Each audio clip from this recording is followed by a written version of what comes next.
Meus caros e minhas caras, benfiquistas e amigos do futebol, bem-vindos à segunda temporada do Canto do Benfica. Eu sei que já estavam com saudades, eu pelo menos estava com muitas saudades de me sentar aqui e de conversar com o meu companheiro e amigo João Paulo Silva. Antes de ir a ti, João, só relembrar para quem é novo aqui que há toda uma primeira temporada. Uma carga um bocadinho negativa, mas está disponível no Spotify, no Apple Podcast, no YouTube, no 00. Portanto, para quem só agora se juntou ao Canto do Benfica, fica o convite feito para ir escutando e vendo coisas que foram ditas na primeira temporada. Mas hoje vamos dar o pontapé de saída para uma nova época. João, eu tinha saudades de falar do Benfica. Conta-me coisas. Eu sei que tu andaste entretido com o Campeonato do Mundo e sei que foi uma prova que tu adoraste. Também não. Ora, amigo, muito boas tardes, bom dia ou boa noite, conforme nos estiverem a ouvir. Pá, eu tinha algumas saudades de estar sentado, mas não era bem nestas cadeiras. Mas pronto, vocês não podiam dizer isto em direto. Não se aguentou o homem. Não me aguentei. É só porque corremos o perigo de adormecer. Pois, eu estou um bocadinho como o Galeano. O Galeano, que é um autor que eu gosto muito de citar, porque escreve muito bem e sou futebol também, ele dizia que o futebol era a única religião onde não há ateus, e eu acrescento, e onde não há férias. Verdade. Nós ainda não fomos de férias e já estamos de volta. Não, isto é non-stop. Não é? E depois eu também ouvi dizer, e aí a responsabilidade é tua, eu sempre ouvi dizer um provérbio português, que o tempo e um mundial curam tudo. Okay. Opa, mas não curaram nada. Nada. Continuamos aqui iguaizinhos, esta doença continua. Continua. E a primeira declaração que eu quero fazer, opa, é que estou fé no pau. Ok. Power máximo, 39 é nosso. Portanto, fica já esta declaração feita, antes de mais... Tu foste, ou ficaste conhecido na temporada passada por bem cedo ir dizendo algumas frases fortes, vincadas, que achavas que o campeonato já tinha ido. E infelizmente, depois o tempo... Pois, eu disse em novembro... Ao contrário do Mundial, o tempo deu-te razão. Deu. Portanto, eu estou muito otimista, acho que vai ser uma boa época do Benfica e, portanto, é por aí que eu quero começar. Esse teu sorriso irónico que não conseguiste disfarçar, mas pronto. Não, quanto ao Mundial, pá, eu não volto atrás com o tempo perdido. Eu sei, eu sinto-me responsável por isso. És responsável. Eu sei. Não, assim, em bom português, eu não curto nada estas coisas. O que é verdade é que eu dediquei o meu tempo, fiz até umas coisas relacionadas entre a matemática e o Mundial, procurei envolver-me mesmo no espírito da prova. Mas um certo espanhol, não os que ganharam, mas um certo espanhol acabou por te estragar essa experiência, não é? E um bando de jogadores que por lá andaram também. Sim, foi mais isso. Aliás, eu acho que foi mais culpa própria do que propriamente os espanhóis. Eu acho que os espanhóis eu falava mesmo do nosso ex-selecionador, que eu, meia culpa, aqui seja feita, cheguei a elogiar. É verdade. Mas tu sempre que te metes a elogiar gajos sem cabelo, meu... tu tens dúvidas. Para já ainda não há um problema com o qual eu e tu nos devemos preocupar. Não, estás ótimo. João e caríssimos, para aqueles que nos seguiram na primeira temporada, sabem que há um clássico de abertura de episódio que tem a ver com uma pergunta que na primeira temporada o João foi preparando, introduziu, foi criando aqui umas dinâmicas giras. Esta temporada eu até para aliviar um bocadinho a carga do professor, que, como muitos de vocês saberão, não tem tido vida fácil nas últimas semanas, decidimos ir revezando essa pergunta. E hoje, dentro de um dos tópicos que nós vamos falar, o primeiro jogo oficial do Benfica, o primeiro jogo europeu na Suíça, a minha primeira pergunta para os mais novos, mas se calhar para os menos novos, é a seguinte: o Benfica jogou 4 vezes na Suíça, João. 4 vezes em toda a sua história. Jogos europeus oficiais. E a pergunta é muito difícil. Eu não sabia, tive que ir pesquisar, mas vou deixá-la aqui. Qual foi o primeiro jogo e em que ano? Olha, uma coisa, eu não sabia que ia ser essa a pergunta. Ok. Mas curiosamente verifiquei 2 coisas. Se tínhamos jogado com alguma equipa suíça nas épocas em que fomos campeões da Europa. E não jogamos. Jogamos com equipas austríacas, obviamente com espanholas, etc., mas não jogamos com nenhuma equipa suíça. Portanto, em 60, 61, 62, naquelas épocas, certo. Não foi. Então eu vou-te dar uma informação interessante e deixar também já a pulga atrás da orelha, porque vai sair um trabalho no 00 que fala sobre isto. O Benfica defrontou 2 equipas suíças em 2 caminhadas que acabaram em finais europeias. Ok. Pronto, não posso dizer muito mais, senão daqui a nada a malta começa... Então eu andei perto. Andaste perto. Andei perto. Como se costuma dizer, perto mas tão longe. Perto mas tão longe. E no fim eu vou dar a resposta, se não me esquecer, tu já sabes como é que eu sou, não é? Depois eu engato e esqueço, mas se eu me esquecer... Agora, relativamente aos jogos na Suíça, de facto o Benfica todos os anos faz amigáveis na Suíça nos estádios. Não é todos os anos. Mas houve uma altura que jogávamos... Já me estás a estragar a memória. Todos os anos jogávamos lá, não é? Eu sei o que é que tu queres dizer agora, não? Eu sei. E agora era aquela piada fácil. O jogo, o treino desta vez é com Sangala. Cuidado com o que vais dizer a seguir, porque a ponte está feita, meus caros. Vamos falar de várias coisas, vamos falar, obviamente, da pequena amostra que tivemos de Benfica nesta pré-temporada, os jogos com o Flamengo e com o Villarreal. Vamos também olhar para os reforços que já conseguimos ver e para o Duran que acabou de chegar. Vamos tentar perceber que plantel é este, que plantel pode vir a ser. Vamos falar também um bocadinho do Marco Silva, mas temos que começar, obviamente, pela questão mais importante da semana, porque por incompetência do Benfica nós temos que começar mais cedo esta temporada na segunda pré-eliminatória da Liga Europa, que, dizendo já de antemão, não é o contexto esportivo do Benfica, não pode ser essa a ambição do Benfica, mas a verdade é que vamos jogar à Suíça, vamos jogar a St. Gallen e... Para muitos de vocês que me seguem não só no canto, mas também nas redes sociais, sabem o quão especial este jogo é para mim. E, portanto, há várias coisas que eu tenho a dizer sobre o St. Gallen, até para te educar a ti, caro professor. Não, bora. Mas antes disso, só trazer uma relíquia, porque fica sempre bem. Eu já estou habituado a que tu tragas camisolas de outros clubes. É verdade. Vais-me continuar a bater na história do Ajax. Portanto, eu trouxe uma camisola da minha coleção pessoal, um equipamento, neste caso uma camisola do St. Gallen da temporada 2000-2001, que na altura me foi oferecida pelo meu pai, obviamente, um L, portanto era camisola, calção e meia, tudo junto na altura, mas é um jogo histórico para mim, é um jogo obviamente com emoções muito pessoais. Vivi 13 anos na Suíça, comecei a apaixonar-me por futebol em estádio graças ao St. Gallen. Eu vivia muito perto do estádio antigo, não deste onde o Benfica vai jogar, portanto para mim vai ser muito especial, João. Eu sei que para ti o St. Gallen não te diz nada, não é? Não, até porque eu andava à procura no Google Maps e apareceu-me São Galo. E aquilo é ao lado do IKEA. É verdade. Por cima do IKEA, na verdade. Por cima, não é? E portanto eu fiquei com aquela sensação de que estava a chegar ali a Canelas para ir a um restaurante. Não, mas olha, que eu vi que na cidade vivem 80 mil pessoas. Muito bem. Naturalmente vivem lá certamente muitos portugueses. Muitos, alguns familiares. Perto da Alemanha. Muito perto da Alemanha. E que tem um estádio com 19 mil lugares. 20 mil, quase 21 mil em jogos de competições internas, porque não há cadeiras, exatamente, por causa do... Já vamos começar com estrangeirismos no primeiro episódio. Não, tu que gostas disso. Stand-up comedy, é bem fica a jogar esta pré... Enfim. Vamos ter que ultrapassar isso. Mas é difícil. É difícil, eu sei. Eles têm 147 anos. Ora, muito bem. Criados em 1879. Nem mais. Aliás, está no símbolo, orgulhosamente, do St. Gallen, porque é o clube mais antigo da Suíça, é o clube mais antigo da Europa continental, ou seja, só os clubes ingleses, aqueles primeiros clubes que nascem quase com o futebol, é que são mais antigos do que o St. Gallen. Portanto, é um clube que não tem muitos títulos, não é um gigante esportivo na Suíça, historicamente, mas é um gigante social, é um gigante até pelo ano da fundação, pela importância que tem no futebol suíço e, de certa forma, no futebol europeu, no que toca à história.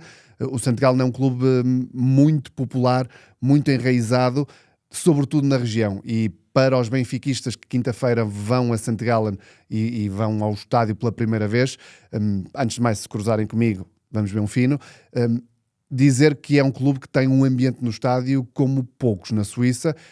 Não quero dizer como poucos na Europa, porque obviamente há grandes clubes, mas para a dimensão desportiva do St. Gallen, que tem 2 títulos de campeão e 2 taças, não é? E 2 taças, conquistada a última na temporada passada, e o primeiro título de campeão em 1904. O St. Gallen é campeão em 1904 e em 99-2000. Portanto, o Benfica estava a nascer e o St. Gallen estava a ser campeão da Suíça.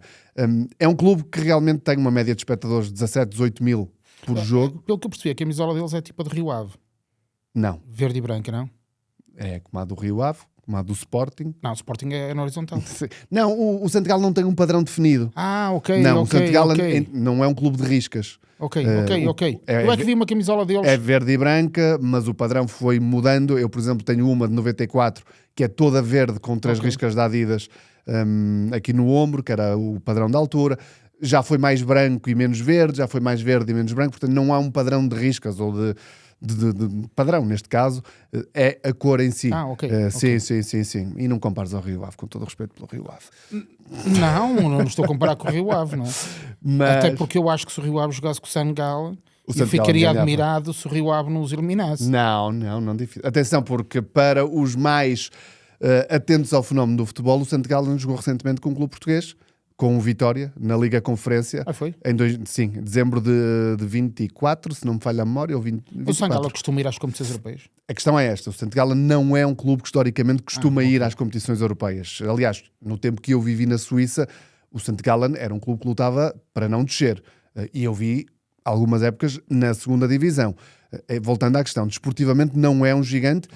É um clube que nos últimos 10, 15 anos fez uma trajetória de estabilidade e nos últimos anos de lutar pelos lugares europeus.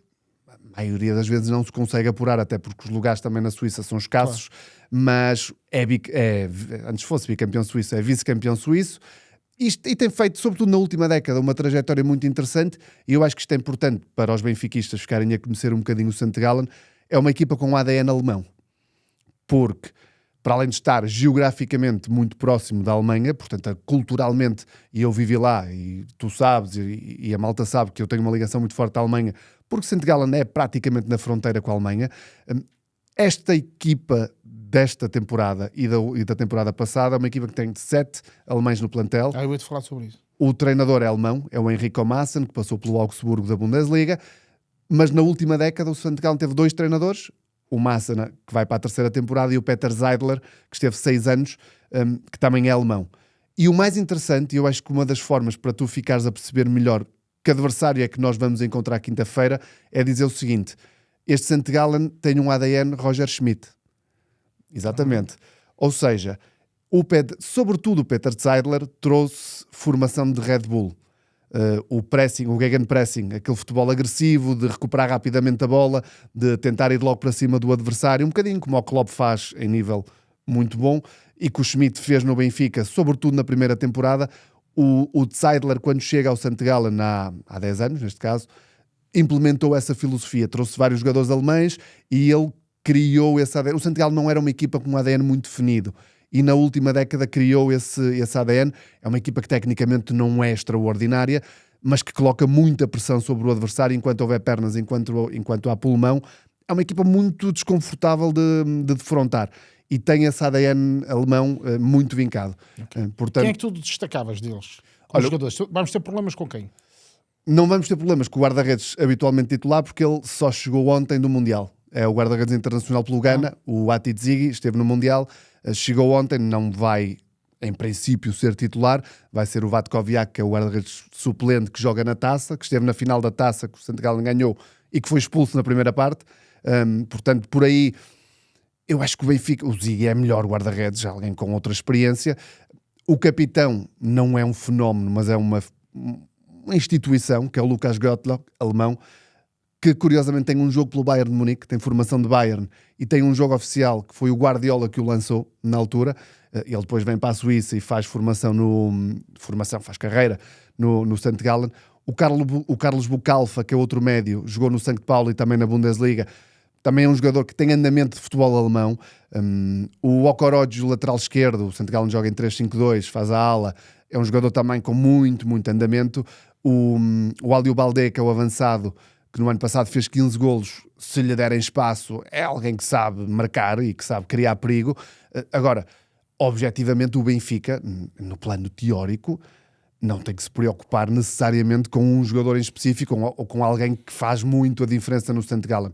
Porque cá está, voltando ao início, é uma equipa que vale pelo coletivo.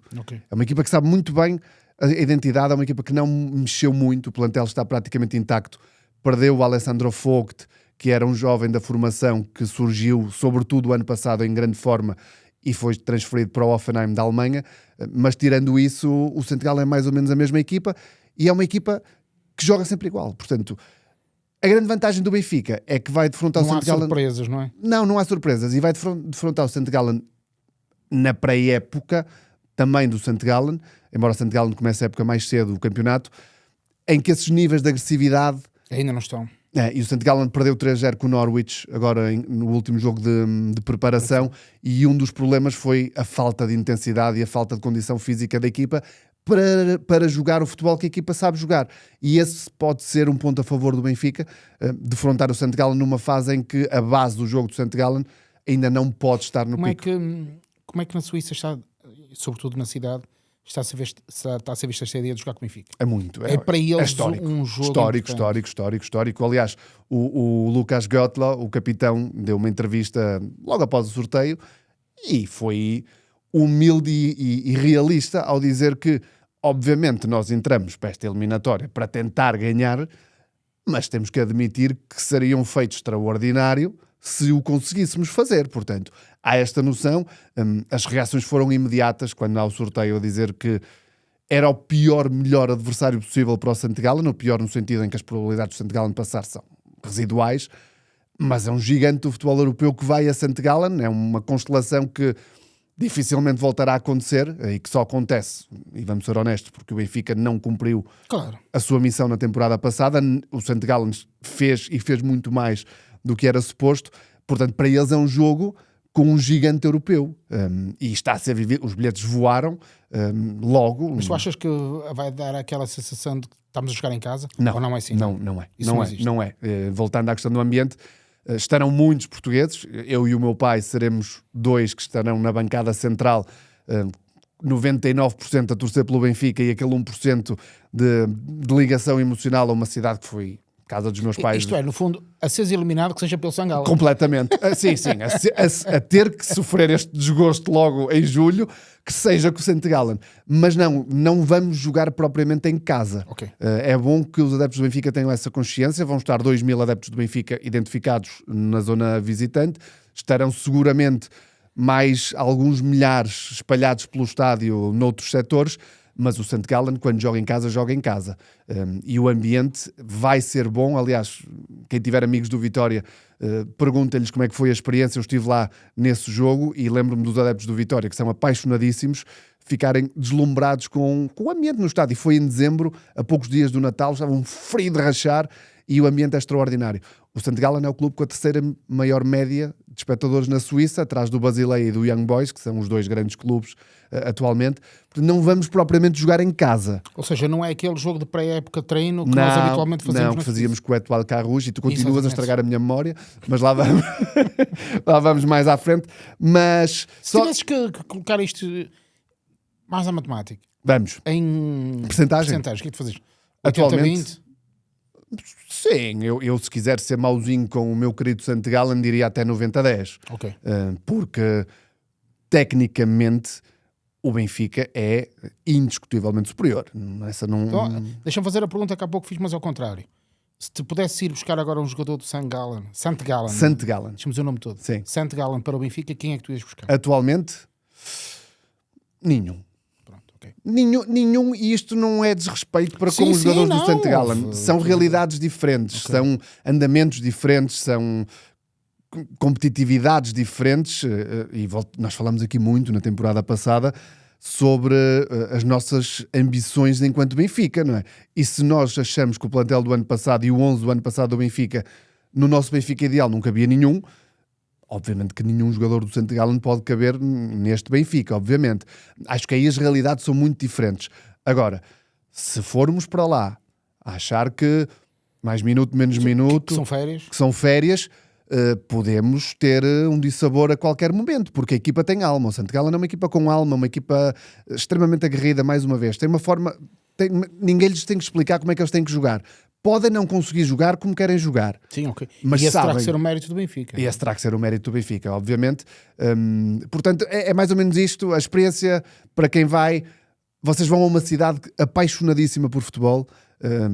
Vamos respirar noite europeia. Não é daqueles jogos no Cazaquistão ou na Moldávia, com todo o respeito por esses países, em que vão estar 4 ou 5 mil pessoas. Vai ser uma noite europeia com ambiente de noite europeia. Perante um adversário que eu emocionalmente gosto muito, mas que obviamente não tem nível para o Benfica numa noite normal, quanto mais numa eliminatória, não é? Portanto, sim, por aí claro. acho que... Em 2 jogos, então... Em 2 jogos não há desculpa. Não há desculpa para o Benfica. Dizer só que no plantel do Santo Galo não há um jogador que passou pelo Benfica. Ai, agora a tua cara, exato, temos a cara do João. A sério? Do Santo Galo? Pois é. Eu não sei se ia dizer bem o nome dele, foi sempre um nome difícil de dizer. O nome Kevin Tshobot diz-te alguma coisa, eu não sei se é assim que se diz. Húngaro. Não, central? Não, avançado. Não. Amigos, teve 10 anos no Benfica. Aí? Formação equipa B. A sério? Kevin Tshobot. Foi ele que marcou o gol do Santo Galo na Vitória, nesse jogo da Liga Conferência. O Vitória ganha 4-1 e é o Tshobot, eu acho que é assim que se diz, que faz o golo. Ele não é muito utilizado, ele esteve emprestado o ano passado ao Gençler Birlici da Turquia, portanto nem no Santo Galo nem alguém com... Não conseguiu, pronto, a carreira do miúdo, que já não é miúdo claro, agora, pois. Mas tem 10 anos de Benfica e está no plantel do Santo Galo. Portanto, estás a ver? Já aprendeste uma coisa nova hoje. Minha nossa. Meus caros, é isto que vamos ter quinta-feira. Para resumir, eu não espero outra coisa, obviamente, que não uma vitória do Benfica, ou, por outras palavras, não espero outra coisa que não o Benfica passar. Okay. Quinta-feira, naquele ambiente, naquele estádio, pode acontecer de empatarmos o jogo, o que eu duvido, mas vai ser uma experiência muito bonita e para mim... Nós, se passarmos esta fase, jogámos com o Sturm Graz. Exatamente. Ou com o Hearts. Exatamente, que se for o Hearts eu aí já começo... Tem sido campeão da Escócia, não é? Podia, para mim é o campeão da Escócia. Eu vi essa jornada final com o Celtic, estava a torcer pelo Hearts, até porque eu já estive em Edimburgo e percebi um bocadinho a forma como eles gostam e teria sido uma história épica na Liga Escocesa, não é? Portanto, vamos avançar esta... E sempre que os verdes e brancos percam, está sempre tudo bem. Está. Só para terminar, eu tenho uma história gira que liga ao Benfica ao St. Gallen. Oh, minha vida. Então. Isto é um episódio cultural hoje, porque o jogo é especial. Liga de certa forma. O célebre 6-3 em Alvalade. Oi. É uma história pessoal minha que liga aos dois clubes. O célebre 6-3 em Alvalade, eu quando comecei a ver, eu e o meu pai... Mas já tinhas nascido? Já tinha nascido, obviamente, meu caro. Viste este elogio fácil agora. Muito bom, gostei. Quando eu e o meu pai chegamos ao Centro Português de St. Gallen, que era o centro cultural onde os portugueses se reuniam, entretanto já fechou para as festas e para vermos o futebol na altura, o jogo deu na RTP Internacional, quando chegamos lá o Benfica já está a perder 1-0. Porquê? Porque eu e o meu pai tínhamos ido ver o St. Gallen ao estádio e saímos do estádio e fomos diretos para ver o jogo e, sabes, aquelas memórias que tens de miúdo que ficam...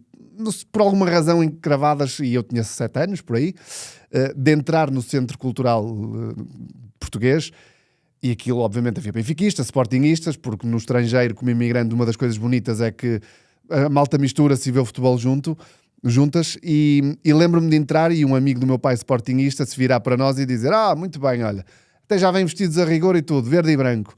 Nós tínhamos ido ver o St. Gallen, vinha com a camisola do St. Gallen, com o cascol.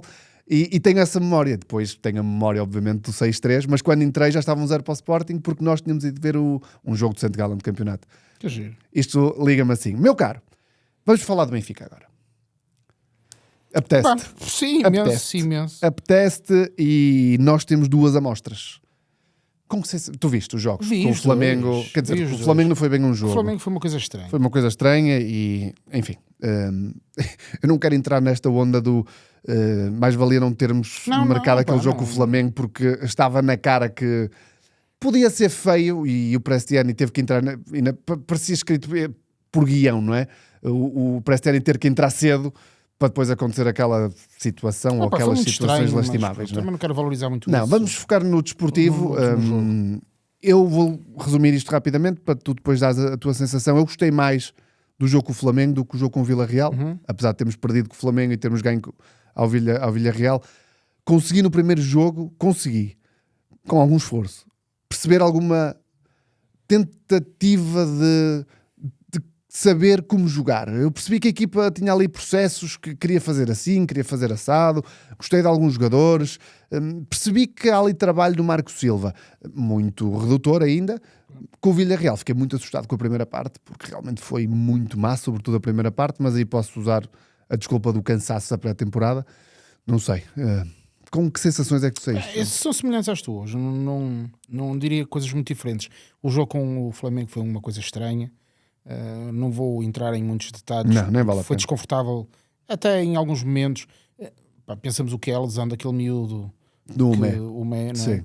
que até estava a fazer uma estreia simpática e nos surpreendeu a todos. Não é? Quem é este menino que de repente aparece aqui a titular no Benfica? E o que é verdade é que eu não vou dizer, porque não o posso dizer, que alguém o lesionou com intenção, claro que não, mas o que é verdade é que resulta de quase uma agressão que é feita ao miúdo. De resto, eu acho que o Benfica, eu acredito muito no Marco Silva, acredito muito no Marco Silva, como só acreditei no início do Roger Schmidt. Não fui muito fã do regresso do Bruno Lage, e já que andávamos no canto quando falámos de Mourinho, toda a gente sabe que nós estamos falando sobre isso. E portanto eu acho que o Marco Silva é de facto a pessoa certa para o Benfica neste momento. Portanto vou acreditar que é dali que vem a solução. De facto sinto que é capaz de começar a haver alguns sinais de Benfica. Há aqui um detalhe que me parece importante, e aqui fazendo quase uma ponte com o Mundial. Tu, se pensares bem, a Espanha também não parece que joga muito bem. Mas o que é verdade é que as outras equipas não atacam a Espanha. Certo. E eu sentia que o Benfica, por exemplo, no jogo com o Villarreal, foi capaz de defender bem. Não no sentido daquele tradicional, encostou lá atrás e defendeu muito bem, não. Perceba o que dizes. Controlou o jogo. O jogo estava na sua posse. Neste sentido. E eu não foi a sensação que estava a ver o jogo, e quando estava a ver o jogo da Espanha, sobretudo contra a França, contra a Argentina, a determinada altura, o que eu vou dizer é quase bárbaro, não é? Eu ia te dizer, tu estás com um nível de criatividade muito bom, meu. Fazer a comparação. Que a determinada altura pensei assim, será que é isto que o Marco Silva quer? Isto é, não pensar tanto no sentido quase de sabe defender bem, sabe atacar bem. Não, controlar o jogo. Ter a bola e controlar o jogo. Foi uma sensação que eu a determinada altura tive. Certo. Agora, se disseste que a primeira parte com o Villarreal não foi boa, não foi boa. Não gostei. Agora, eu acho que podemos olhar aqui um bocadinho também para o plantel. Sim. A partir disso. Sim. Eu acho que há uma dúvida que todos nós temos, é se o Trubin vai ser ou não o guarda-redes do Benfica. Não deu para desfazer essa dúvida nos dois jogos. Creio que, olha, para quinta-feira... O que é que tu achas? O que é que achas que vai acontecer? Não sei. Eu não sei mesmo. O que eu ia dizer é que me parece que quem quinta-feira for escolhido deve ser o guarda-redes. Deduzo eu, não é? Eu acho que ele vai no Trubin. Achas? Não tenho um feeling. Não houve esse rumor, não é? Que eu não sei, que ele queria apostar no Samuel. A verdade é que jogou um e jogou outro. Não sei, acho que quinta-feira vamos ficar com essa dúvida desfeita. Se ele quisesse dar esse sinal, o Samuel Soares teria sido o primeiro. Pois, porque o Trubin é titular com o Flamengo, não é? Talvez. Essa foi a minha leitura. Sim. E como estamos a interpretar só. Exatamente. Depois eu acho que do lado direito temos o Baio Dedic que ainda não está completamente disponível, e o Banjaki. Será esta a ala direita do Benfica. Sim. Se o Bassa aguentar, acho que não é por aqui que temos problemas. Eu tinha isso aqui para dizer. Eu mantenho a opinião que disse o ano passado, a temporada, já parece que foi um ano, quando o Bá regressa de lesão, que em condições normais, eu acho que o Bá é mais jogador para o Benfica, é mais jogador para desempenhar aquela função do que propriamente o Dedic. E vou excluir aqui o Banjak, porque também ainda não sabemos qual é que vai ser a aposta no Banjak. Exatamente. Do lado esquerdo, só temos o Dal e o José Neto, não é? Eu acho que tem que chegar alguém. Tem que chegar alguém para ser titular. Obrigatoriamente. Eu percebo a tua admiração pelo Dal, mas ambos concordamos que tábua rasa para esta nova temporada. O ano passado foi o ano passado, este ano é este ano. Se pudermos ter um defesa esquerdo. Pudermos ter um defesa esquerdo melhor do que o Dal, eu acho que... Portanto, isto fazendo também aqui a ponto com o mercado, eu acho que valia a pena comprarmos um defesa esquerdo que fosse titular. Sim. Também acho. Depois nos centrais, a partir do António Sai. Certo. E não considerando este menino que eu hoje trago aqui, que para mim foi o melhor jogador da pré-temporada. Manu, aqui com a assinatura e tudo. E tem um sobrenome que diz muito sobre a qualidade do jogo dele, Manu Silva. Não, mas acho que foi, de facto, a mais-valia. Sim, sem dúvida. O homem que mais se destacou. E só para acrescentar isso, porque estamos totalmente de acordo, e eu falei disso lá fora, e para além de ele ter usado a braçadeira de capitão, eu acho que o Manu, eu gravei um vídeo sobre isso, e eu estou super à vontade para falar do Manu, porque falei do Manu a temporada passada, de uma forma que eu ainda acredito que ele pode ser útil, mas eu gostei da personalidade do Manu. Subscrevo. Há um lance contra o Flamengo e o que eu vou dizer a seguir não significa que eu quero que o capitão do Benfica ou os jogadores do Benfica sejam agressivos no mau sentido. Eu não quero isso. Eu não quero uma equipa, perdoem-me a expressão, de arruaceiros. Um bocadinho à semelhança da Argentina. Tipo Argentina. Excluindo o Messi dessa questão. E o Paredes distribuiu fruto ao jogo. Meu Deus. Aquela final da Argentina é preciso ser estudada porque houve aquilo... para aqui alguém que chegou... Eu vi coisas escritas tipo Paredes vir para o Benfica. Não, por favor. Não. Mas houve coisas escritas, não? Eu não vi isso, nem quero saber. Okay. Pô, a sério, eu vi isso, fiquei assim um bocadinho... Meu Deus. Não, Manu 1000 vezes, por favor. Mas gostei... O Manu, com o Flamengo, não é? Quando o jogo estava ali quer dizer, os do Flamengo a bater, literalmente, e o Manu a certa altura há lá um jogador do Benfica que está no chão e os do Flamengo a fazer o filme e ele vai lá e encosta e diz respeito e afasta-se. Eu gosto, mas sempre gostei da personalidade do Manu, já no Vitória e alguém no Benfica também achou que valia a pena, claro, porque foi contratado. Depois tem o infortúnio do tamanho do mundo que tem, paralelamente com o Bá, de uma lesão que é terrível. E eu dou de barato que o ano passado, depois de regressar, com o comboio em andamento, com o Mourinho, que se calhar até não era um apreciador profundo daquele tipo de jogador, que o Manu não tenha tido muitos minutos. Terei mais dificuldades em perceber se não tiver muitos minutos esta época. E depois vamos ter que perceber se é o Marco Silva que não gosta dos atributos dele, se foi ele que não conseguiu atingir esse nível. Da pré-época, totalmente de acordo. Se não o melhor, um dos jogadores que me saltou à vista. Okay. Claramente. Eu falei do Manu, porque também acho que, como o António, temos a situação caricata em que está, mas pronto, vamos assumir que o António é jogador do Benfica e que não há mais nada, e que ele vai fazer os 2 jogos com os suíços, certo. E depois vai à vida dele. Certo. Porque senão começámos outra vez o ano não vale falar a pena, do que não vale a pena. Nesta fase. Não sei se aguenta até ao final do episódio. O Manu pode jogar a central também. Pode. Mas neste momento nós, se pensarmos que o António vai sair, só temos 2 centrais. Sim. O Tomás e o Langlais. Langlais. Assim que se diz? Acho que sim. Langlais. Não acho que seja o melhor central do mundo, mas ok, é um central. Sim, mas independentemente de ser ou não o melhor central do mundo e de termos o Tomás, acreditando eu que o Tomás vai ficar, tem que vir mais um ou mais 2. Tem que ser mais 2. Não é? Não sei que ele pense no Manu como central, acho que não. Ok, certo. Não, eu acho que pode pensar no Manu como central, como plano B. Não sei que tipo de trabalho é que está a ser feito dentro de porta. Ou seja, precisamos de 2 centrais. Precisamos de 2 centrais. Com o agravante, e também falamos muito disto o ano passado, do Tomás, em condições normais, ser o melhor central do Benfica, mas já percebemos que o Tomás não vive em condições normais. O Tomás foi ao Mundial, faz o primeiro jogo e lesiona-se. Portanto, eu não contaria que o Tomás Araújo fizesse uma temporada inteira como titular indiscutível do Benfica sem falhar alguns, para não dizer muitos jogos.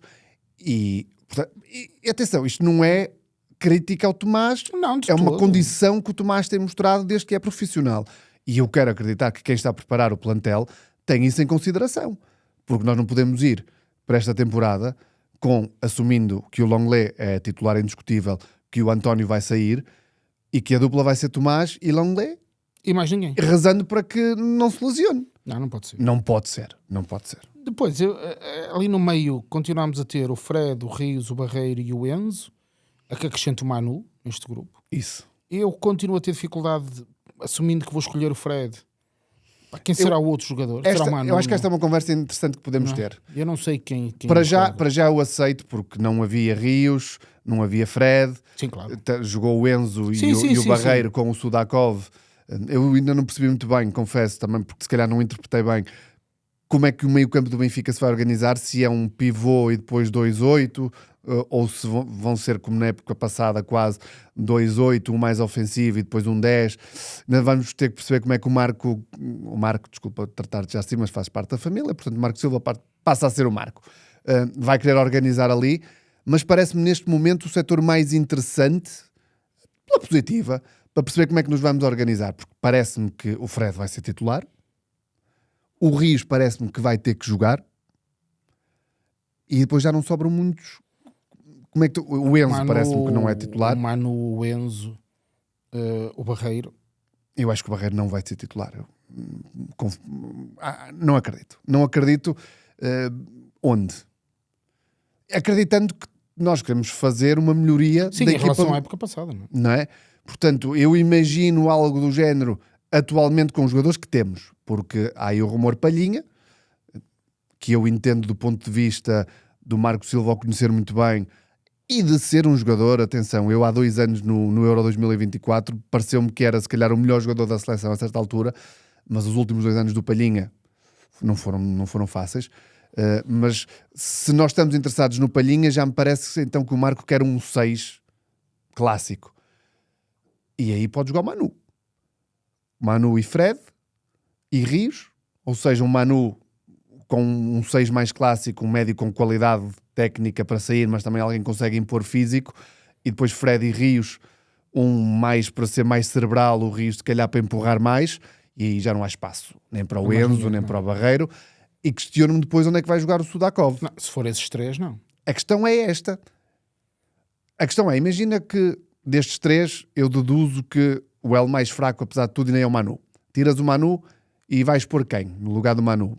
Pões o Fred a 6, porque parece-me que o Fred e o Rios vão jogar sempre. Portanto, que lugar será o do Sudakov? Não é? Partindo do princípio, podemos falar de outro jogador que o Rafa, pela amostra, o Marco vê-o mais como ala direito, a fazer movimentos interiores para abrir a ala para o Bá. E aí, se calhar, o Dedic estando em forma, eu não sei se o Marco Silva não vai preferir o Dedic. Concordo. Está aqui uma constelação interessante com os jogadores que existem. Sim, porque eu depois dizia, a ser assim, precisamos também de comprar um médio que faça isso. Esse médio que ainda não temos, um médio Palhinha, como tu estavas a dizer. Eu acho que temos. Temos o Manu. Que é o Manu. Okay. Para mim era o Manu, estando ele em condições, e o Marco acreditando nele. Vamos assumir também que vamos ter um jogador a jogar em cada uma das alas. Tu aí achas com o que temos, o Sheldrop, o Lukebakio, o Prestiani... Temos o Sheldrop? Vamos ter. Não vamos ter Sheldrop. Tu achas que ele está vendido? Aliás, fazendo até fé, e obviamente é da casa, e eu conheço as pessoas que investigaram a notícia, portanto vou fazer fé, que o próprio Sheldrop já não está muito inclinado a regressar. E também não lhe posso levar a mal. O Sheldrop está no Benfica há quanto? 4 épocas? Nunca foi aposta até, e aí, volto a dizer, em virtude do contexto, ok, é bem ou mal, o Mourinho deu-lhe crédito forçado, porque ele não jogava com ele até ter que jogar. Permite-lhe ir ao Mundial, e ele no Mundial... Permite-lhe ir ao Mundial, ele não foi um titular indiscutível no Mundial, mas teve uma participação muito relevante, marcou um golaço, ainda hoje não sei se ele quis ou não, mas é um golaço, faz 2 assistências, podemos discutir se são difíceis ou não frente ao Brasil, que dá uma passagem. Mas é ele que marca claramente a carreira da Noruega, não é? É isso, portanto, um jogador que deu nas vistas na Liga dos Campeões na segunda metade da época passada. E que faz o Mundial que faz, e conhecendo nós, infelizmente, o Benfica que temos, o Benfica terá interesse em vendê-lo pelo valor máximo possível, e fazendo jus também no facto dele não estar muito inclinado a aceitar a proposta de renovação que o Benfica lhe fez. Creio que há aqui um pacto quase entre Benfica e Sheldrop, que o futuro será sair. Estás mais pessimista do que eu. Eu achava que este ia ser o ano do Sheldrop. Assim, quem me dera que ele fique, e que fique para ser o titular daquele lugar, na ala esquerda, e que faça uma temporada brutal e que saia daqui a um ano. Mas eu não acredito em histórias da... Sim. Então quem é que tu achas que vão ser as asas da Águia? Ora, o Prestiani não joga naquele lado. Pode jogar, mas joga mais pelo lado direito. E o próprio Prestiani não sabemos se vai ficar ou não. Também há muito rumor sobre a saída, fala-se muito do Trabzonspor, não sei. E fomos buscar o Kaminski. E o Kaminski, eu não sei nada sobre o Kaminski. Pois não. Eu sei alguma coisa sobre o Kaminski, porque ele esteve na Bundesliga. Eu narrei alguns jogos do Colónia do Kaminski, e perguntaram-me também nas redes sociais sobre o Kaminski, e a minha resposta é esta. É um jogador útil. É um jogador que eu percebo, neste caso eu percebo a base da contratação, é relativamente jovem, tem 24 anos, acho eu, foi mais ou menos barato, não é? Agora, não é jogador para o Benfica. Não é, tem coisas interessantes, é um jogador agressivo, sobretudo na recuperação. O Lukebakio no Mundial não mostrou nada diferente. Pois nem é o Lukebakio, mas o Lukebakio é mais lado direito também, onde o Marcos está a apostar no Rafa. Isso. E o Lukebakio foi o Lukebakio. Não foi um titular, entrou, teve alguns momentos de rasgo, mas vamos ter que enquadrar o Lukebakio nisto tudo, porque também percebemos o ano passado que o Lukebakio é um jogador que não lida muito bem com o estatuto de não ser ele e mais 10. Portanto, eu aí estou um bocadinho... E na frente? É o novo? O Duran. O Duran. O que é que tu achas? Tu hoje estás a fazer mais perguntas do que respostas. Porque eu confesso, eu tenho dificuldade em lidar com esta altura da época. É difícil. E quando falo de jogadores que eu não conheço, mais difícil fica. Eu não consigo dizer nada sobre o Duran. Porque eu nunca vi rapaz jogar. Eu consigo dizer coisas sobre o Duran e aqui... E não é sobre o Duran, não é? Não, sobre o Duran, a opinião é outra. Sobre o João Duran, a minha opinião é a seguinte. Como me perguntavam lá fora se eu achava que ele estava acabado. Nenhum jogador está acabado aos 23 anos. Pois. O que me preocupa no Duran... É que já passou por 8 clubes. E mais do que isso... Aliás, passou por esses clubes porque alguma coisa não está certa, não é? E são públicos. E não são os 8 clubes. E não são os 8 clubes. Portanto, há ali muito historial extra relevado que o Marco Silva, o plantel enquanto todo, a estrutura do Benfica, devem acreditar que vão conseguir enquadrá-lo e tranquilizá-lo e focá-lo, porque como jogador há uma amostra dele na Premier League muito interessante. Porque ele é envolvido num negócio de muitos milhões. Muitos milhões. Mas dos Estados Unidos para a Inglaterra, 77 milhões. 77 milhões. Não, acho que é o Al Nassr, que dá 77 milhões por ele, assim, uma coisa qualquer.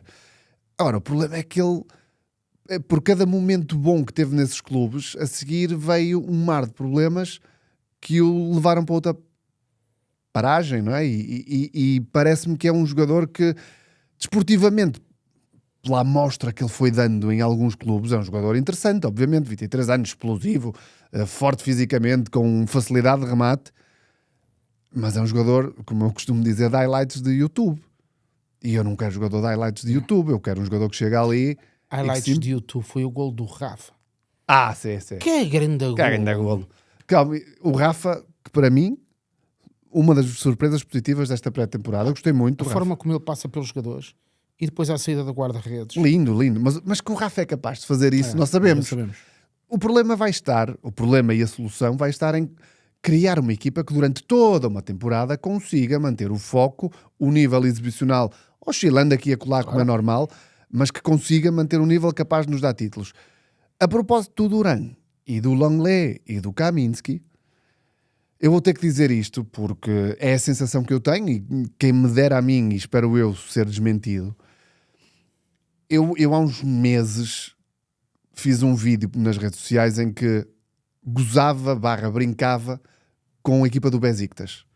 Porque era uma noite europeia de Liga Europa, Liga Conferência, e tropecei no jogo do Besiktas e vi o 11.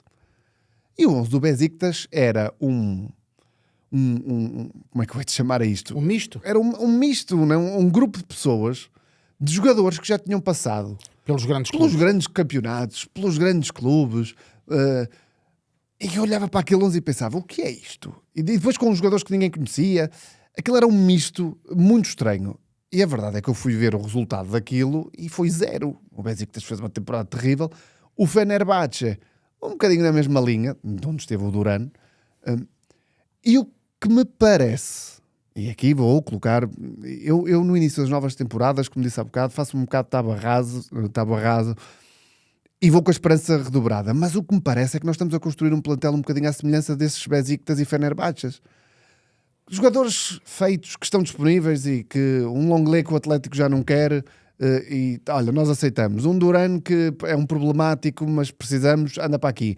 Um Kaminski que, ok, já jogou na Bundesliga, no Colónia e no Wolfsburgo, pode ser que funcione. Não vi. Mas não dás crédito ao Marco Silva como sendo alguém. Eu tenho que dar. Porque sabes o que é que eu tenho pensado? Visto que assim, o Marco Silva provavelmente teria mercado, se calhar, noutras equipas além do Fulham. Talvez, sim. Ou poderia continuar no Fulham, Premier League, etc.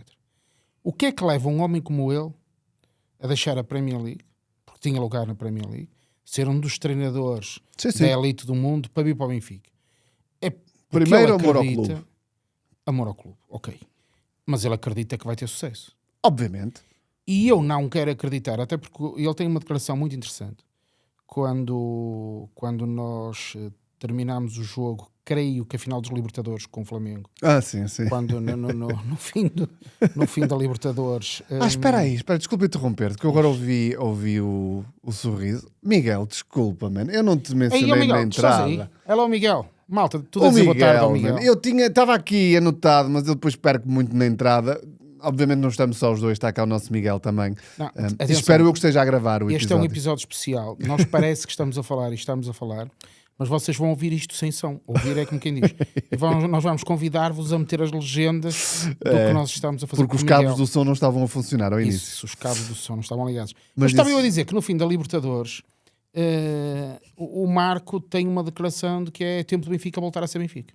A propósito das notícias sobre... E foi logo uma farpa, obviamente, para dentro. Para dentro, não é? E, portanto, eu gosto dessa postura. Eu também gosto. Trazer um grau de exigência e de afirmação de já não, meus amigos, isto aqui é como eu quero, então... Sim, mas concordo. E eu acredito no Marco Silva neste sentido. Acredito mais no Marco Silva do que acreditei em Mourinho, porque podia, neste caso concreto, achar as duas que eram situações semelhantes, não é? Mas também achei sempre que o ego do Mourinho se iria sobrepor a qualquer outra coisa. Sem dúvida. E foi isso que aconteceu. O Mourinho voltou à ribalta e se foi a vidinha dele e foi para Madrid e que seja muito feliz atrás do Barcelona. Mas em relação ao Marco Silva, esta frase é para mim sinal de otimismo. É sinal de alguém que está atento à realidade do Benfica. Claro. E que diz, atenção... Há coisas que temos que mudar, a começar pelas básicas. A começar pelas mais elementares. Sim, também gostei dessa frase. Aliás, como gostei muito da apresentação dele, do discurso na apresentação, foi um discurso brilhante. E não é só por ser bom falante, porque não. Mas a forma como comunicou, dizendo as coisas... Cá está, eu quando disse há bocado, e quando tu fizeste a pergunta, o que é que o traz para o Benfica quando poderia ter outro mercado, e eu disse o amor ao clube, porque foi muito inteligente a forma como ele disse, não dizendo, que era benfiquista e não há problema nenhum nisso. O Mourinho, o ano passado, também disse, mas teve necessidade quase de o dizer. E o Marco foi subtil na forma como disse, estou no meu clube, mas isso não significa que eu venho para aqui só por amor e, portanto, há muito trabalho. Não é? Eu gostei muito da apresentação dele, gosto muito da forma de comunicar. Repito, vi... fazendo o esforço e se calhar com boa vontade nesse jogo com o Flamengo, princípios que ele está a trabalhar e quer trabalhar.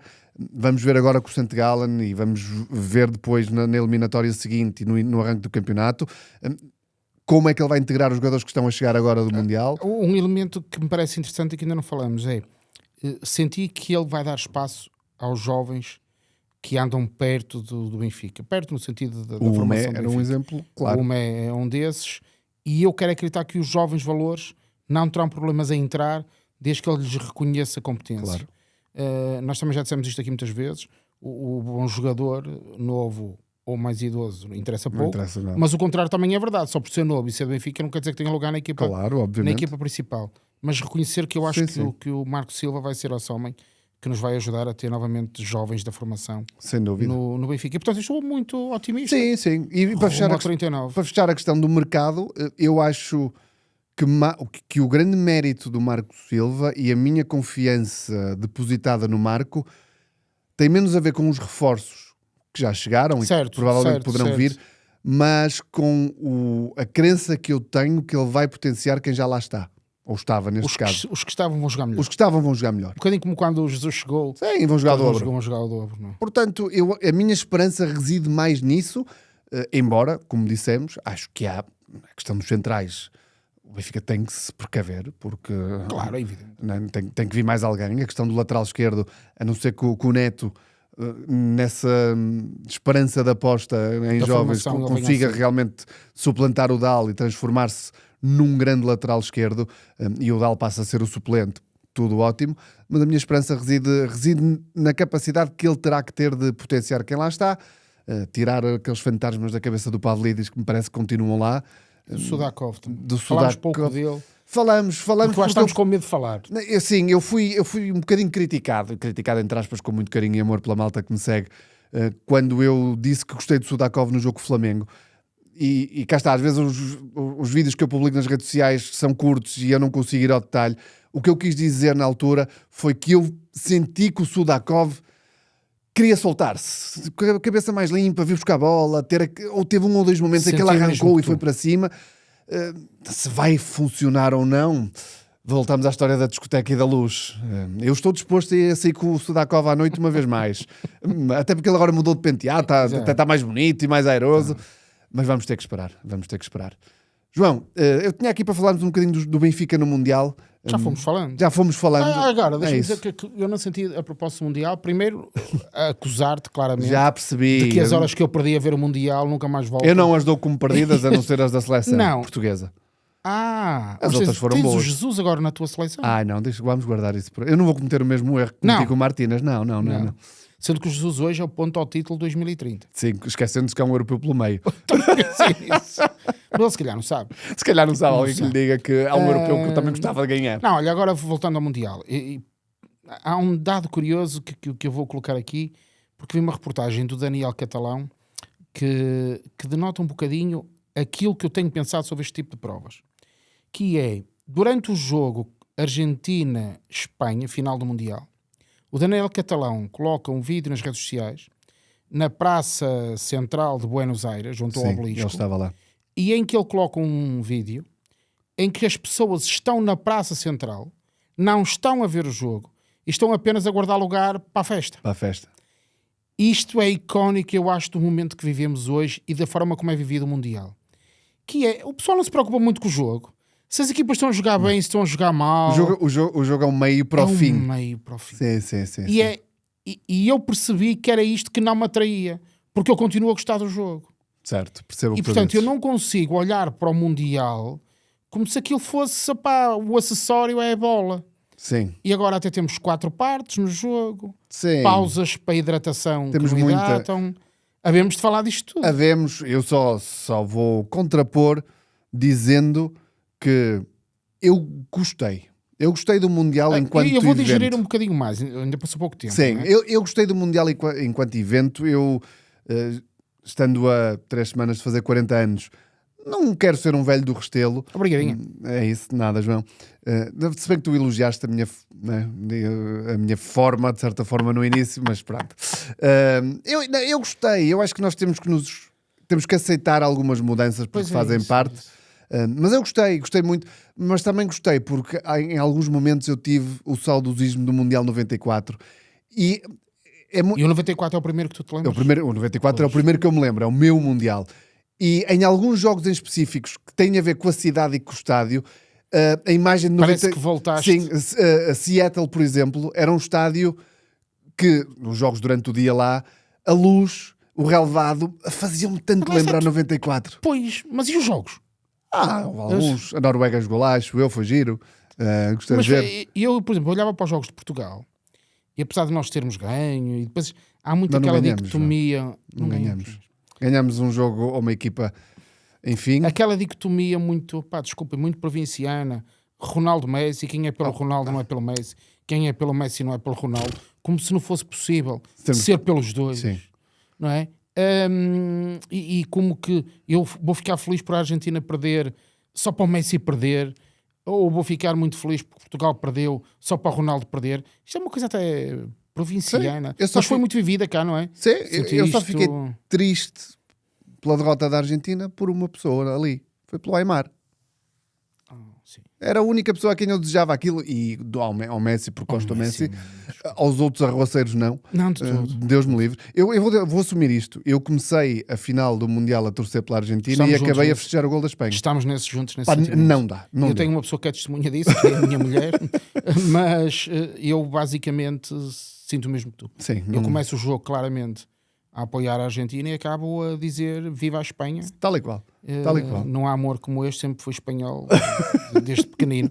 Não, é sério, agora, depois, mas se calhar no próximo episódio a gente fala disto. Sem dúvida. Acho que precisamos mais uns dias para digerir o Mundial. Tu precisas, eu estou de pazes feitas com o Mundial. Eu também não. Vamos à reta final, e antes de irmos à figura e à memória, vou dar a resposta à pergunta. Isto é giro fazer isto, é a primeira vez que eu faço isto. Então giro. Eu diria a pergunta foi com o Young Boys. Não foi com o Young Boys. Eu lembro-me de alguns jogos recentes do Benfica. Portanto, eu admito que fosse alguma coisa recente, mas não é. Não, o Benfica jogou... Foi daquelas finais dos anos 60 que perdemos, não é? Exatamente. O Benfica joga 4 vezes na Suíça. Joga em 1964. E eu estava quase de lá. Ou seja, nessa época o Benfica vai à final da Taça dos Campeões Europeus perto do Inter. Nós fomos campeões da Europa também na Suíça, não é? Exatamente, de Berna. e é com o La Chaux-de-Fonds. Malta, é para isto que eu pago a internet. Exatamente. O Benfica empata 1-1 na Suíça, depois ganha 5-0, creio eu, na Luz, e resolve a eliminatória e vai até à final e perde. É o primeiro jogo com suíços. É o primeiro jogo do Benfica frente a um adversário suíço, neste caso até em território suíço, porque foi a primeira mão, frente ao La Chaux-de-Fonds, que é uma equipa que não tem expressão absolutamente nenhuma no passado recente, mais ou menos recente até, do futebol suíço. Depois jogamos com o Zurique em 83, eliminamos o Zurique também na Taça UEFA e vamos à final do Anderlecht. E também empatámos uma vez com o Basileia. Exatamente, as duas últimas são com o Basileia, ganhamos 2-0 a primeira e a última empatamos 5-0. Portanto, a última memória do Benfica em solo suíço não é espetacular. Não é, não. Não é espetacular. Só ganha um dos 4 jogos na Suíça o Benfica. É verdade que nas duas primeiras, sendo eliminatórias, claro, resolve na Luz. Ganha em Basileia um jogo da fase de grupos da Liga dos Campeões e perde 5-0. Fazer uma pergunta quase ao contrário. Tu conheces o futebol suíço e acompanhas. As melhores equipas da Suíça no nosso campeonato ficariam aqui, atrás dos 3 grandes? Ao nível de um Braga? O campeonato suíço, e não me alongando muito, é muito peculiar. Porque tu atualmente até é mais híbrido, até porque o campeão do ano passado é o Thun, uma equipa que subiu de divisão e que foi de forma sensacional campeã suíço. Mas a hegemonia das últimas 2 décadas tem sido entre Basileia e Young Boys. Com a ironia do Young Boys, do tempo em que eu vivi na Suíça, portanto, final dos anos 80 e os anos 90, o Young Boys era uma equipa de segunda divisão. Certo. Não tinha expressão desportiva, não era um clube que lutasse pelo título. Ainda hoje, o clube com mais campeonatos na Suíça é o Grasshoppers, que há 15 anos, 20, vive numa amargura profunda, já esteve na segunda divisão, luta constantemente para não descer, não tem qualquer possibilidade de lutar por títulos da Suíça e ainda hoje é o clube com mais campeonatos. O Zurique é um clube que nos últimos 10, 15 anos também se intrometeu também e ganhou alguns campeonatos, mas os grandes dominadores têm sido o Basileia e o Young Boys. São equipas que na Liga Portuguesa ficariam sempre atrás dos 3 grandes, atrevo-me a dizer atrás do Braga. Okay. Mas seriam equipas de lutar 4º, 5º, 6º lugar. Num ano poderiam fazer qualquer coisa extraordinária, como se viu o Basileia a ganhar 5-0 ao Benfica, não é? Mas são equipas de segunda linha, de segunda linha no futebol português, atrás dos 3 grandes. Okay. Vamos à figura da semana.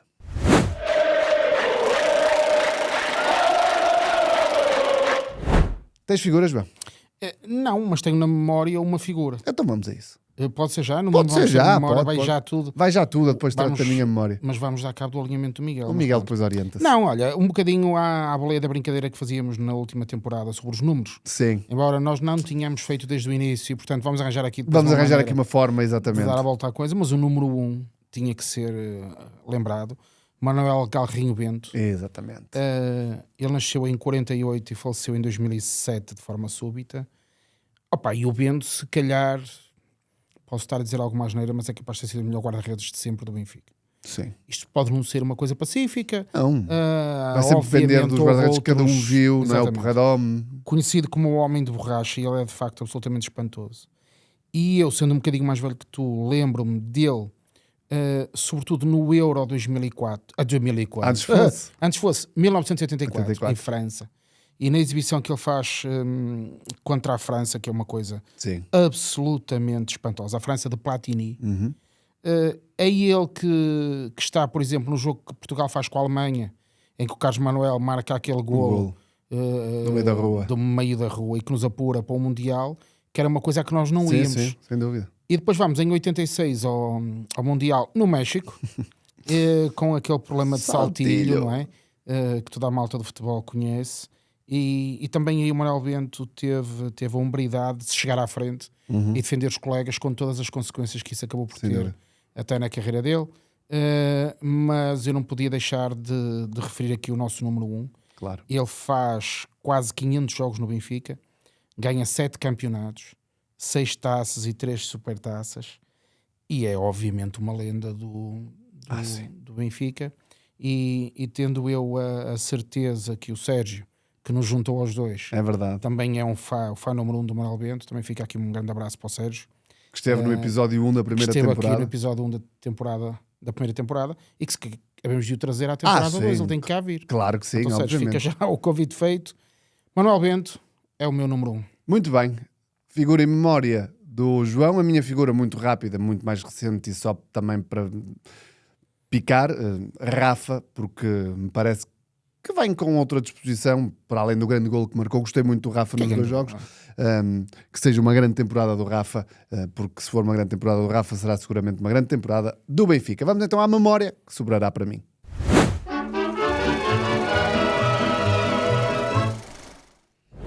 A minha memória, que tu já foste estragando ao longo do episódio. Eu até te ia perguntar quem era o Eusébio do Santa Gala. O Eusébio do Santa Gala? Não, há muitos. Olha, se for pelo impacto histórico, Ivan Zamorano. Toda a gente conhece o Ivan Zamorano, lenda do Real Madrid, do Sevilha, do Inter, da seleção chilena e do St. Gallen, porque foi o primeiro clube europeu do Zamorano, foi o St. Gallen. Sim. É uma história muito gira, porque ele é contratado pelo Bolonha de Itália, do Chile para cá. Na altura não havia vídeos, não havia olheiros, quer dizer, havia uns olheiros. Ele chega à Itália e o treinador diz: "Epá, não quero nada disto. Não quero este jogador." E ele vai para o St. Gallen. E ele, por intermédio de um empresário italo-suíço, vai parar ao St. Gallen e faz uma temporada brutal. Eu acho que ele está de 2 épocas. O meu pai lembra-se de ver o Zamorano jogar, e depois é contratado pelo Sevilha, Real Madrid, Inter, e o Zamorano é uma das grandes figuras. Mais recentemente o Tranquillo Barnetta, que foi um internacional suíço, fez carreira na Bundesliga, é natural de St. Gallen, começou lá a carreira e terminou lá a carreira. Mas não há nenhuma estátua de Eusébio? Não há estátuas. Há murais à volta do Estádio Novo, com a equipa que ganhou a primeira taça da Suíça em 64. Provavelmente haverá já agora uma com a equipa desta temporada, mas o Zamorano é se calhar o grande nome histórico do St. Gallen. A tua memória? Não, a minha memória é uma memória que não é individual, é uma memória que se arrasta, porque muitos de nós, o Benfica deixou de o fazer há uns anos para cá, mas todos nós somos do tempo da pré-época do Benfica na Suíça, e portanto indo agora à Suíça, não sendo um jogo pré-época, João, eu lembrei-me daqueles jogos com o Etoile Carrouge, com o Sion, que marcavam o pontapé de saída e que sobretudo serviam para uma coisa: unir. Isso, que levavam o Benfica logo no início a um banho de multidão que, quer se queira, quer não se queira, no estrangeiro é diferente do bem que se leva cá. E quanto mais não fosse para os reforços. O primeiro impacto dos reforços era o Benfica fora do país ter milhares de adeptos. E há uma frase na biografia do Saviola em que ele fala disso. O Saviola chega ao Benfica e o primeiro chega ao Benfica e faz as malas e vão logo para o estágio na Suíça. E há uma passagem do Saviola que eu vou ler para não me enganar, em que ele diz: no meio das montanhas, num local que nem vem no mapa, havia centenas de benfiquistas a apoiar-nos. Após o primeiro treino, liguei à minha mãe e disse: "Mãezita, este clube é impressionante." Portanto, não era pela questão desportiva, mas começar a época, e nós tivemos épocas terríveis a seguir, não é? Foram anos péssimos, e nós voltamos ao romantizar o passado, não é? Mas isto diz alguma coisa, não é? E portanto tenho saudades dos jogos com o Etoile Carrouge, das invasões ao relevado no final dos adeptos para irem buscar autógrafos e fotografias. Era uma tradição bonita que o Benfica deixou de fazer, e tem motivos obviamente válidos para isso. O mundo evoluiu, o Benfica tem o Seixal hoje que não tinha se calhar na altura.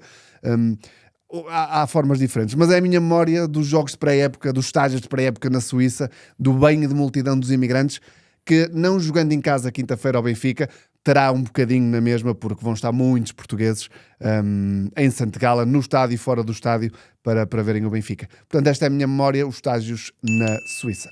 João, está feito. Está feito, não custou nada. Estreamos, também, pronto, vamos esperar que o tom e o otimismo aumente. Não, tem que ser. Porque nós ainda estamos muito marcados. Como eu disse, fé no pau máximo. Exatamente. E o que nunca muda é a forma como se fecha, porque eu agradeço-vos terem estado desse lado. Para quem ainda não nos segue, já sabem como é. Cliquem em seguir, ponham nos favoritos. E uns comentários. E vão comentando, comentem. Exatamente. Nós vamos lá dizer qualquer coisa. Vamos, o que é que dizemos, João? Viva o Benfica!